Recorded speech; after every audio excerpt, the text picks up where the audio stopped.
Welcome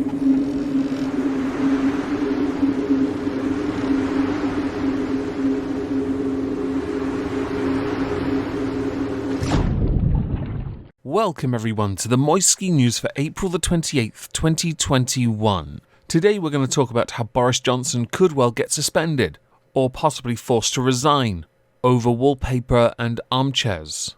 And no, I'm not joking. Here I was sat at my desk preparing to mock post-midlife Blair for his Palpatine-esque pre-reboot Barnett. But instead, we shall be talking about the possible consequences for Boris with regards to his over-the-top spending on his apartment in number 11. For the sake of it, the apartment above number 11 has 4 bedrooms.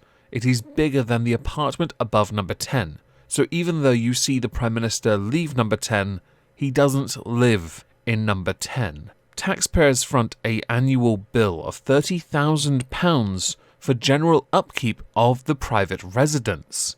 Last July, the Conservative Party secretly approved £58,000 as a payment to the Cabinet Office to fund a major tacky-as-fuck remodelling of the Prime Minister's residence. There are some contradictions to this, though. This has caused enough of a storm that variations of Boris were trending on Twitter for the better part of a week, and I wish I had screenshotted them. Many pointed out that Boris just can't seem to not break the ministerial code. He kind of reminds me of Tony Blair in not being able to follow the rules, but back when Blair was in office, there was no Twitter. He's already been warned after a report 2 years ago in 2019 before he became Prime Minister because of this kind of behaviour. Now, the UK government has said that Boris funded this all by himself. Although I should point out now he should probably get a new advisor on ministerial standards. It has been 5 months and he's already been accused of breaching ministerial code.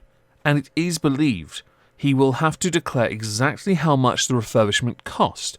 That said, the exact cost is likely to be known as early as next week, because certain reports are published then. It'll be in that.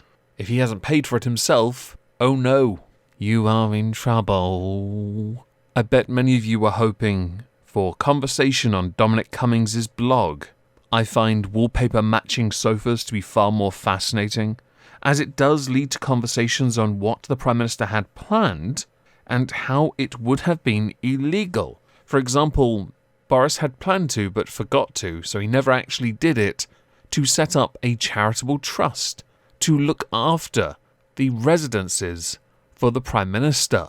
However, Alistair Darling, now Lord Alistair Darling, formerly the Chancellor of the Exchequer, who was asked by Boris to head this trust, said no, because it would be illegal.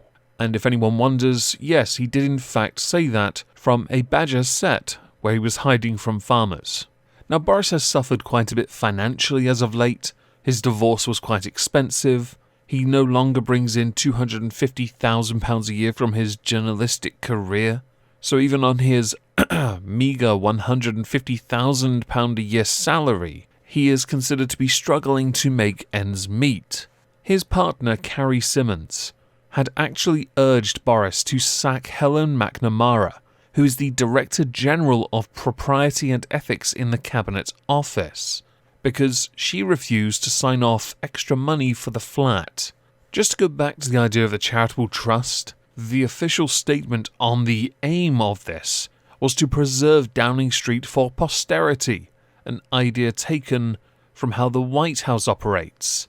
So what would happen is, the Prime Minister of the day would not know who had given money to the trust, so there could be no conflict of interest. But it was decided this would be impractical. I actually think that wouldn't be the worst idea, to be honest.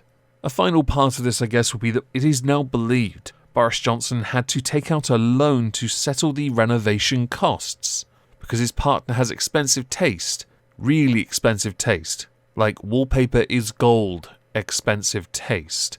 It was costing tens of thousands of pounds, and there are a number of articles circulating that have sources from top aides claiming he has been a bit overwhelmed by the increasing costs. It wouldn't really surprise me if he had taken out a loan, because it would be the only way to avoid getting into trouble for possibly breaching ministerial code. And in truth, if he has broken ministerial code, 2 years after he was told if he did again, he'd get into even more trouble, he will get suspended. It is as simple as that. Which would be really amusing, to spend all that money doing up number 10, well, number 11, only to then get yeeted out of it because of how expensive your partner's taste is. Have you considered perhaps telling her, stop getting involved in the frontline politics of how the party is run when you are not a member of the cabinet? Oh, and instead of judging people for having John Lewis-style furniture like Theresa May did before, have you considered perhaps toning it down?